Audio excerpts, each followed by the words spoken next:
pode ser ultrapassado, porque foi esse o tempo dado a Ciro Gomes, a Jair Bolsonaro, a Geraldo Alckmin e a Marina Silva. Ao fim desse tempo, o candidato ainda vai ter mais 1 minuto para dizer que Brasil ele quer para o futuro. E o tempo começa a ser contado a partir de agora. Renata.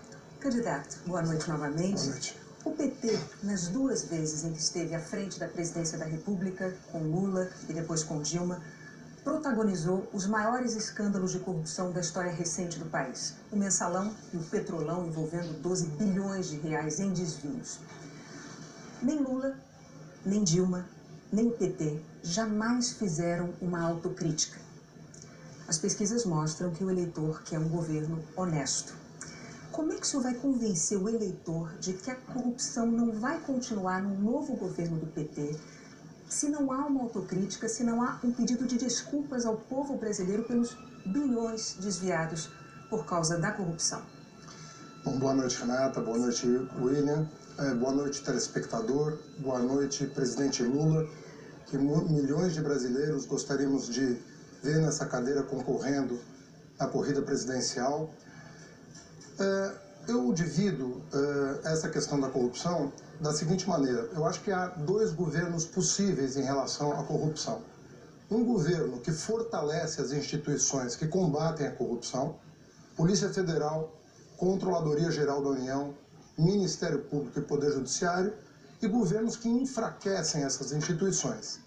Na minha opinião, os governos do PT foram os que mais fortaleceram as instituições que combatem a corrupção. Mas, de fato, candidato, independentemente, desculpe, só com relação a isso, independentemente de ter fortalecido ou não, o fato é que integrantes do governo do PT foram pegos em atos de corrupção pelos mecanismos de controle anticorrupção, independentemente de quem os fortaleceu ou não. Isso é fato.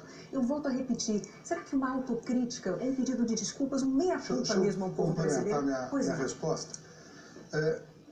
A corrupção na Petrobras, isso no depoimento de vários delatores, testemunhas e colaboradores, ela data de tempos muito remotos, ela remonta à ditadura militar.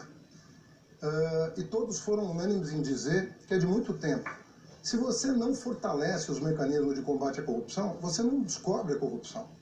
O papel de um governo é, sem tomar partido, sem proteger amigos, sem perseguir adversários, é fortalecer esses mecanismos.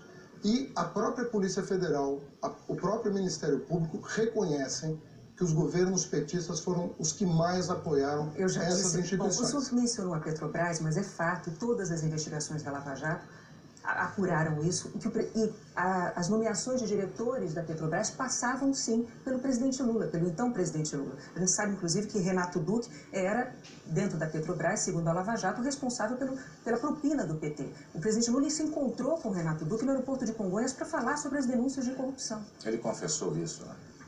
Renato, deixa eu te explicar como é que funciona o governo federal. É muito importante para o telespectador entender a complexidade do governo federal.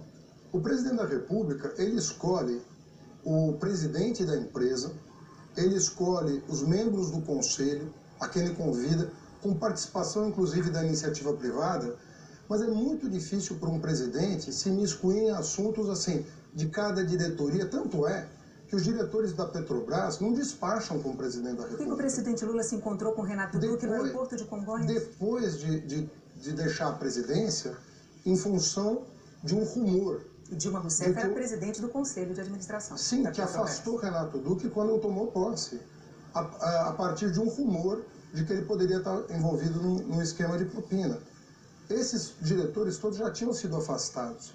Então, eu não estou aqui querendo dizer que não houve falha na fiscalização da Petrobras, porque o papel de um governo é também, não só... Falha de quem, candidato? Desculpe, falha de quem? Para essa corrupção graçar dentro da empresa? Deixa eu te responder. A administração pública, ela avançou muito, a administração direta e indireta. As estatais, eu considero que ficaram mais desguarnecidas. Mas o fortalecimento dessas instituições desbaratou uma quadrilha que foi posta na cadeia. Inclusive os empresários que participaram da corrupção, esses infelizmente já saíram. Mas, candidato, eu penso que foram muito beneficiados pela lei, foram muito beneficiados pela lei que permitiu que, às vezes, uma delação acompanhada sem provas pudesse gerar um benefício a ponto de um corruptor, confesso, já estar gozando da liberdade e do seu patrimônio. Candidato, vamos colocar as coisas nos seus devidos lugares. O senhor já disse em entrevistas anteriores, né, que o que aconteceu em relação à corrupção foram atos de indivíduos e não do Partido dos Trabalhadores como organização. O Ministério Público tende a discordar dessa sua afirmação, por quê?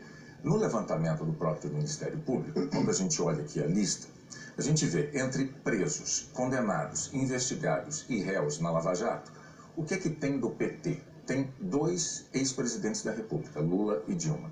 Tem 11 ex-ministros. Desses 11 ex-ministros, tem 2 ex-ministros da Fazenda, Guido Mantega e Antônio Palocci.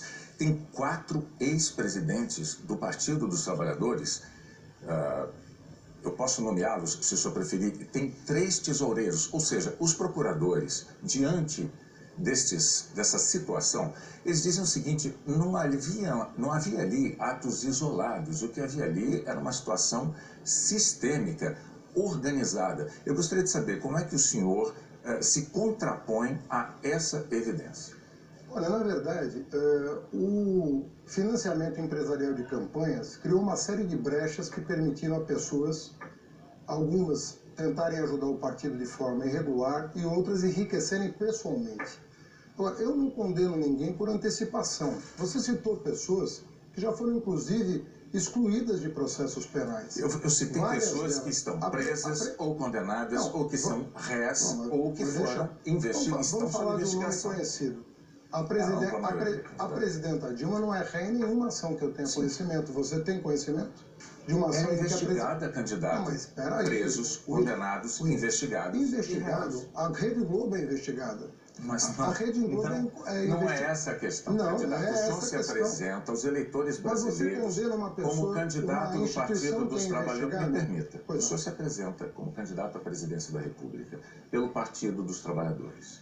O Partido dos Trabalhadores tem esta lista imensa de integrantes envolvidos na Lava Jato de alguma maneira. Alguns estão presos, outros não estão, são réus, outros são investigados. Esta situação não é criada pela Rede Globo de Televisão, nem pela mídia, nem pela imprensa. É uma situação dada. Eu estou oferecendo ao senhor a oportunidade de se contrapor a esta evidência, porque o senhor diz que petistas erraram, não partido. E o Ministério Público diz que havia uma organização, um sistema de corrupção que integrava essas pessoas. Eu estou voltando à sua pergunta. Você citou a presidenta Dilma Rousseff. Ela não é ré em nenhuma ação. Investigada, candidato. Mas, conforme eu disse, hoje nós estamos num momento em que muitas pessoas são investigadas e muitas estão sendo absolvidas.